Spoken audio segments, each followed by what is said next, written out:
Not everybody knows it, but there exists out there a whole horde of travel-related syndromes that are as real as they are strange. Our video today discusses one of these conditions, a rare but real and interesting phenomenon that poses more or less one question. Can intense exposure to greatly renowned works of art actually cause a person to become physically ill?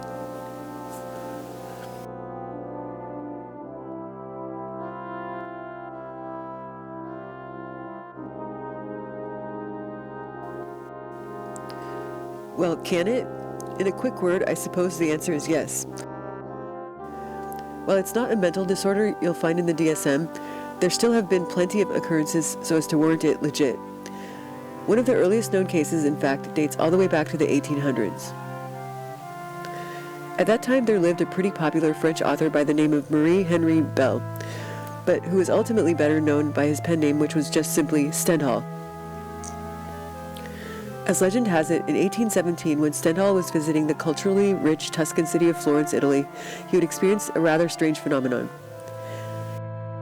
And he documented this with quite some detail in his book entitled Naples and Florence, A Journey from Milan to Reggio. In that book, Stendhal explains that it was upon his visit to the Basilica of Santa Croce, the place where the greats Michelangelo, Machiavelli, and Galileo have all been laid to rest, that he was overcome at once with very powerful emotion. He said he felt a sort of ecstasy, and that his soul, already affected by the very notion of being in Florence and by the proximity of those great men whose tombs he had just beheld, was already in a state of trance. Lost in deep thought about all the great beauty which surrounded him, he would swear that he attained to that supreme degree of sensibility where the divine intimations of art and the impassioned sensuality of emotion become one. And then he reached a point where this rush of emotion, this profound sensation he was experiencing, overcame his senses as well as his own body. He wrote that as he emerged from the porch of Santa Croce, he was seized with fierce heart palpitations, adding that the wellspring of life was dried up within him, and he walked in constant fear of falling to the ground. Except that it would be over another 100 years before these strange symptoms that had overcome the prolific French author would come to be recognized as an actual syndrome, much less that it be given an actual name. After a period of 10 years wherein she treated 106 patients, all with the same or similar set of strange symptoms, the Italian psychiatrist and later professor, Dr. Graziella Magarini, realized these symptoms were quite reminiscent of the ones penned by Stendhal over a century before. And thus, in 1989, she would go on to publish the book in which she described the syndrome and coined the term La Syndrome di Stendhal, or the Stendhal Syndrome.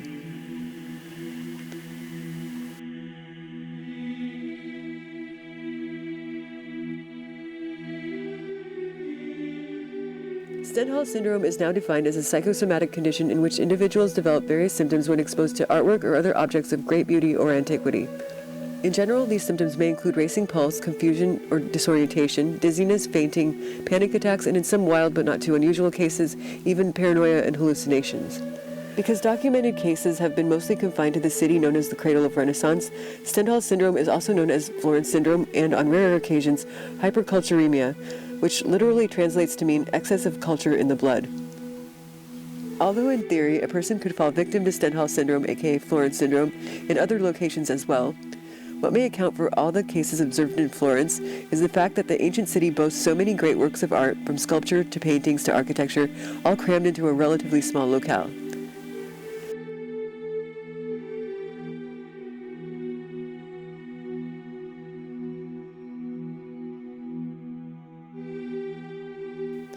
Following over 20 years of seeing patients at Santa Maria Nuova Hospital in Florence, Dr. Magarini would end up an inadvertent expert in this freshly discovered ailment. In tending to so many cases, Magarini was able to note that symptoms varied among subjects.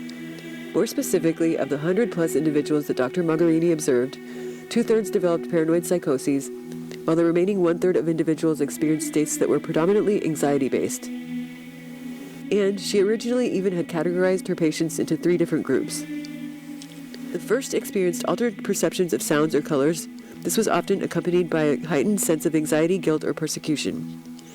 The second group she observed mostly experienced a sense of depressive anxiety, inadequacy, or, on the flip side, a sense of euphoria or even omnipotence. Finally, the third group was marked by the experience of panic attacks along with the physiological symptoms that often accompany intense levels of anxiety, like, for example, chest pain. Dr. Magarini furthermore has stated that Stendhal Syndrome is more likely to occur in individuals who are deemed to be of a sensitive nature.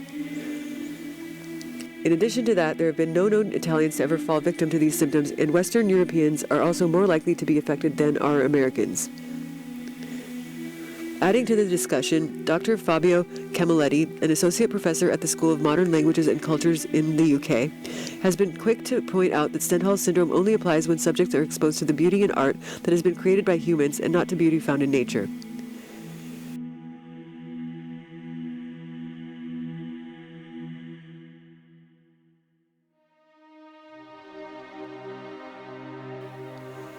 The staff at Santa Monica Nuova, it turns out, have long become accustomed to tending to patients who might report dizziness and disorientation upon seeing the statue of David or any of the numerous works on display at the much celebrated Uffizi Gallery. In fact, a couple of the more recent instances of Stendhal Syndrome are reported to have sprung up in patrons taking in the beauty of the Uffizi Gallery, and even one world-famous painting in particular. That painting in question is Botticelli's world-renowned masterpiece, The Birth of Venus. As recently as in the year 2018, a visitor to the gallery actually suffered a heart attack while viewing the famous composition. Another incident involving the birth of Venus happened roughly 1 year beforehand. On this particular occasion, a man viewing the piece must have suffered a sudden break from reality when he inexplicably took to shedding off his garments and striking a pose before the painting, as the story goes, moments before security came to usher him away. One final case I stumbled across is the story of a 72-year-old gentleman we'll just refer to as Arthur, who, while on a cultural tour of Florence, developed a transient paranoid psychosis. Just as Stendhal had so many years ago, Arthur too seemed to hold the city in very high regard, even prior to his arrival. The town of Florence held particular emotional significance for him, and he had great expectations for the cultural immersion that he was about to embark on. You see, Arthur himself had a long history of involvement in the arts. After graduating with a degree in fine arts, he went on to become a creative artist himself. Perhaps not surprisingly, it had been a lifelong desire of his to travel to the so-called cradle of Renaissance to see in person the famous works that had inspired him for so many decades. Looking at these pieces in person, he described, was much like seeing old friends. However, things would soon take a turn for the unpleasant. The place that Arthur was most eager to visit was the Ponte Vecchio Bridge, and now, upon standing there on that very bridge, he experienced a panic attack accompanied by a disoriented perception of time. This episode lasted for several minutes, but was followed by feelings of florid persecutory ideation which involved the belief he was being monitored by international airlines, and among other things, the belief that his hotel room was being bugged. Arthur's symptoms would take about 3 whole weeks to clear up completely, and presumably he would live incident-free for approximately the next 4 years. 4 years later, another nearly identical episode would be triggered when Arthur went to visit southern France. Even though he went nowhere near Florence this time, his trip to France reminded him of his previous visit to Florence, and Arthur found himself experiencing once again the same panic episodes followed by the same persecutory beliefs of being monitored by the airlines and so forth. The symptoms would again resolve themselves, this time within a few days. But Arthur's ordeal still wasn't over, believe it or not, because 4 years after his relapse in France, he would find himself presenting for treatment. To experts at the facility, he would report insomnia alongside some of the paranoia he had experienced in the past. As he would report to the clinic, he had come to be plagued by thoughts and worries over his previous episodes, and sometimes this alone would threaten to throw him over the edge once again. Hence his decision to seek professional help for the condition at last.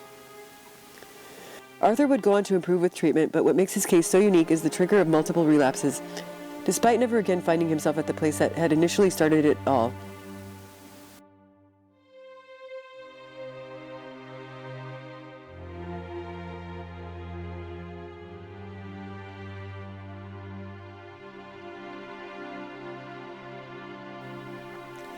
While nobody knows for certain what causes Stendhal syndrome, it's probably natural that various theories have emerged. One possible explanation asserts that given the sheer amount of art found in Florence, most visitors have no choice but to rush through the experience. Instead of giving it the time that it needs to properly sink in, many tourists forge through it at breakneck speed. According to this first theory, what this results in for some travelers is that they ultimately become buried in unresolved feelings that these works of art evoke. According to one Colorado College student's piece on the subject, because these emotions remain unprocessed, people's bodies shut down so that they are forced to slow down and acknowledge what they are feeling. A second theory outlined in the same student's blog explains the possibility that since art evokes an outflow of emotions repressed in everyday life, It's because people are not used to such intense feelings that they are overcome by them. While these explanations certainly aren't not true in all cases, both of them leave much unaccounted for.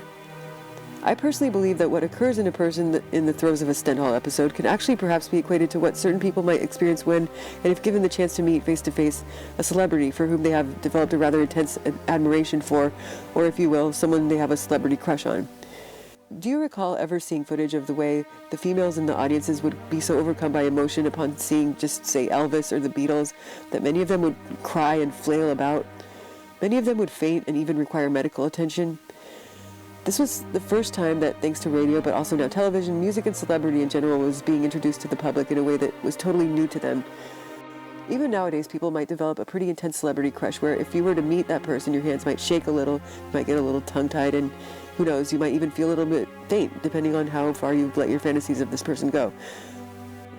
But back then, in those olden times, these intense, sort of over-the-top reactions were more common in people due to the fact that, as I said, fame and celebrity on this type of a scale were back then a new phenomenon, and being so unfamiliar, it helped exacerbate the emotions that these fans experienced.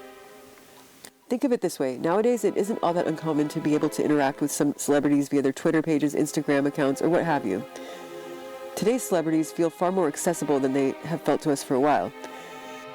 To those girls you see front row and fainting at the sight of Elvis and his peculiar gyrations, he probably seemed truly untouchable. This exacerbated his godlike status in the minds of his most devoted of admirers.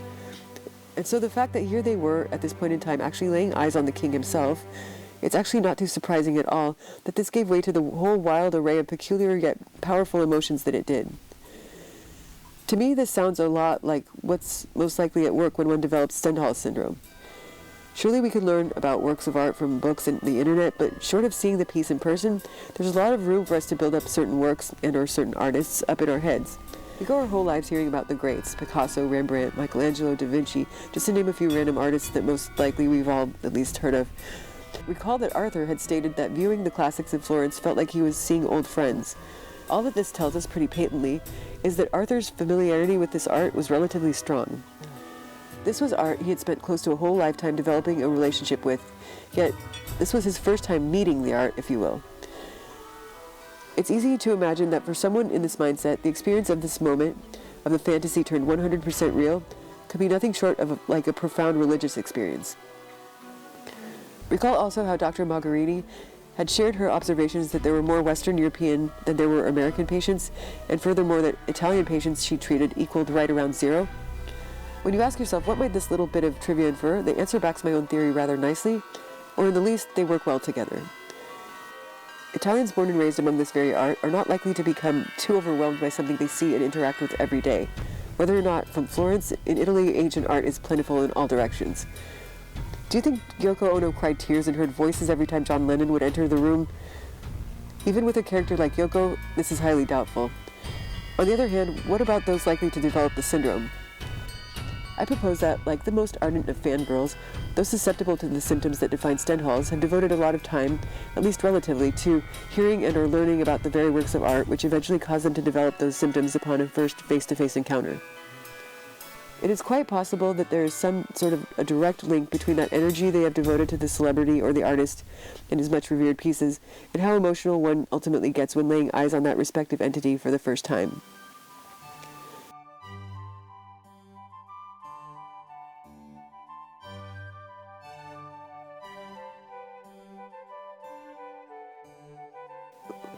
In the end, while Stendhal Syndrome may not be at the front of the line when in terms of any immediate or pressing research, it still would perhaps be nice if we could know more of the answers. And I think that with this one we should keep up the faith that we probably will, before it's too much longer. Everyone, it is with that I want to thank you for joining me for this installment of the Auditorium. Wish everyone a great week, and please do stay safe out there. I'll see you all next time.